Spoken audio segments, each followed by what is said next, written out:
Hi అందరికీ. Welcome back to my channel Salma Nabi natural talks. ఎవరైతే నా ఛానల్‌ని కొత్తగా చూస్తున్నారో వాళ్ళు ప్లీజ్ సబ్స్క్రైబ్ చేసుకోండి. అలాగే ఎవరైతే సబ్స్క్రైబ్ చేసుకున్నారో వాళ్ళకి థ్యాంక్ యూ సో మచ్. ఇవాల్టి వీడియోకొచ్చేసేటప్పటికి క్విక్‌గా 10 మినిట్స్‌లో అయిపోయే మంచి కుక్కర్ పులావ్ రెసిపీ తోటి మళ్ళీ మీ ముందుకొచ్చేసాను.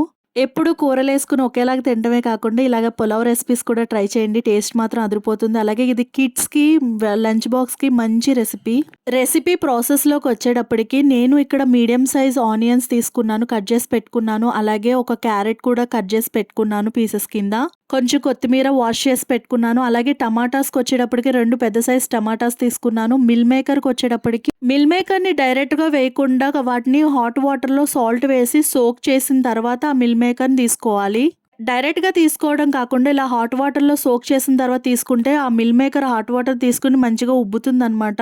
సో, ముందుగా హాట్ వాటర్‌లో సోక్ చేసుకున్న తర్వాత మిల్ మేకర్‌ని తీసుకోవాలి. ఒక గుప్పెడు పుదీనా కూడా తీసుకోవాలి. ఇప్పుడు ప్రాసెస్‌లోకి వచ్చేటప్పటికి గ్యాస్ ఆన్ చేసుకొని కుక్కర్ అనేది పెట్టుకోవాలి. కుక్కర్ పెట్టుకున్న తర్వాత గీ యాడ్ చేసుకోవాలి. ఒక 2 స్పూన్స్ గీ యాడ్ చేసుకుని 1 స్పూన్ ఆయిల్ యాడ్ చేసుకోండి. గీ వద్దనుకున్న వాళ్ళు స్కిప్ చేసి పూర్తిగా ఆయిల్ వేసుకోండి. నేను ఇక్కడ గీ యాడ్ చేసుకున్నాను. గీ ప్లస్ ఆయిల్ కూడా యాడ్ చేసుకున్నాను. 2 స్పూన్స్ అదిని 1 స్పూన్ ఆయిల్ యాడ్ చేసుకున్నాను.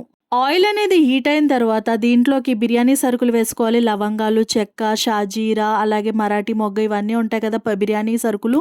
అవన్నీ వేసుకుని తాలింపు కిందకి పెట్టుకున్న తర్వాత దీంట్లోకి ఆనియన్స్ కూడా వేసుకుని బాగా ఫ్రై చేసుకోవాలి. తర్వాత ముందుగా కట్ చేసి పెట్టుకున్న క్యారెట్ ముక్కలను కూడా దీంట్లో వేసేసి ఆనియన్స్‌తో పాటుగా బాగా ఫ్రై చేసుకోవాలి. ఆనియన్స్, క్యారెట్ బాగా ఫ్రై అయిన తర్వాత దీంట్లోకి 2 పెద్ద సైజు టమాటాలను తీసుకుని ముక్కలుగా చేసి పక్కన పెట్టుకున్నాం కదా, ఆ టమాటాస్ కూడా వేసుకోవాలి. ఈ టమాటా అంతా కూడా ఆయిల్‌లో మంచిగా మగ్గిపోవాలన్నమాట. ఆనియన్స్, క్యారెట్ అవన్నీ కూడా మంచిగా మగ్గిపోవాలి. బాగా ఫ్రై చేసుకోవాలి. గ్యాస్ హై ఫ్లేమ్‌లో పెట్టుకుని మంచిగా బాగా ఫ్రై చేసుకోండి. ఫ్రై చేసుకున్న తర్వాత దీంట్లో మిల్ మేకర్‌ని వేసుకోవాలి. ముందుగా హాట్ వాటర్‌లో సోక్ చేశాను కాబట్టి మిల్ మేకర్ చూస్తే గనక మంచిగా ఉబ్బిని అనమాట. ఇలా ఉబ్బిన మిల్ మేకర్‌ను యూజ్ చేసుకోండి. మిల్ మేకర్‌ని కూడా వేసేసి మంచిగా బాగా మిక్స్ చేసుకున్న తర్వాత దీంట్లో 1/2 టీ స్పూన్ అల్లం వెల్లుల్లిపాయ పేస్ట్ కూడా వేసుకుని మంచిగా మిక్స్ చేయండి. దీంట్లో ఒక గుప్పెడు కొత్తిమీర కూడా వేసుకోండి. వాష్ చేసిన కొత్తిమీర వేసుకోండి. అలాగే ఒక గుప్పెడు పుదీనా కూడా వేసుకోండి.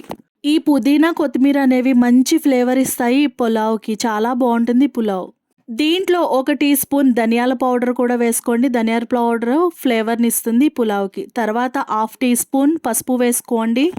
పసుపు కూడా వేసేసుకున్న తర్వాత మీ రుచికి సరిపడినంత సాల్ట్ వేసుకోండి. సాల్ట్ మీ టేస్ట్‌కి తగినంత సాల్ట్ వేసుకోండి. సాల్ట్ కూడా వేసేసుకున్న తర్వాత గరం మసాలా పౌడర్ కూడా 1 టీ స్పూన్ వేసుకోండి. గరం మసాలా పౌడర్. అలాగే కారంకి వచ్చేటప్పటికి 1/2 టీ స్పూన్ కారం వేసుకోండి. నేను కారం అనేది కొంచెం వేస్తున్నాను. ఇది మా బాబు కోసం చేస్తున్నాను కాబట్టి వాడు ఎక్కువ స్పైస్ తినడు కాబట్టి నేను కారం కొంచెం వేస్తున్నాను. మీ టేస్ట్ తగ్గట్టు మీరు కారం ఎక్కువ వేసుకోవచ్చు. స్పైసెస్ అన్నీ వేసేసి మంచిగా మిక్స్ చేసుకున్న తర్వాత నేను ఏ గ్లాస్ తోటైతే బియ్యం తీసుకుంటున్నానో ఆ గ్లాస్ తోటే 2 గ్లాసులు వాటర్ వేసుకున్నా.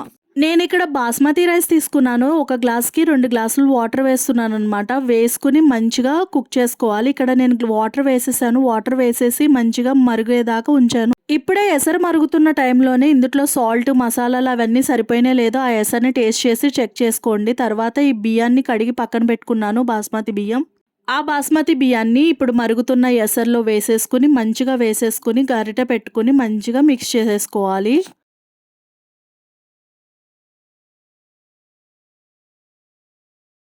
బియ్యం వేసుకున్న తర్వాత లిడ్ అనేది క్లోజ్ చేసుకుని అంటే కుక్కర్ మూత పెట్టుకుని మీడియం ఫ్లేమ్‌లో 2 విజిల్స్ వచ్చే వరకు ఉంచేయండి. సరిపోతుంది. కుక్ అయిపోతుంది రైస్.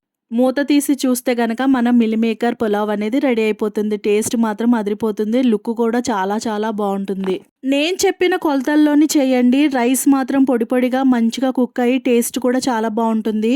కొంతమంది అంటే పులావ్ చేస్తారు గానీ ఎక్కువ వాటర్ వేసేస్తారు. దానివల్ల ఏంటంటే ముద్దల కింద ముద్ద కింద చివిడిపోతూ ఉంటుందన్నమాట. ఇలా నేను చెప్పిన కొలతలతో చేయండి. టేస్ట్ మాత్రం బాగుంటుంది. రైస్ కూడా పొడి పొడిగా ఉంటుంది. ఇక్కడ రైస్ చూసుకుంటే ఎంత పొడి పొడిగా ఉందో చూడండి. ముద్దల కింద చివిడిపోయినట్టు లేదు.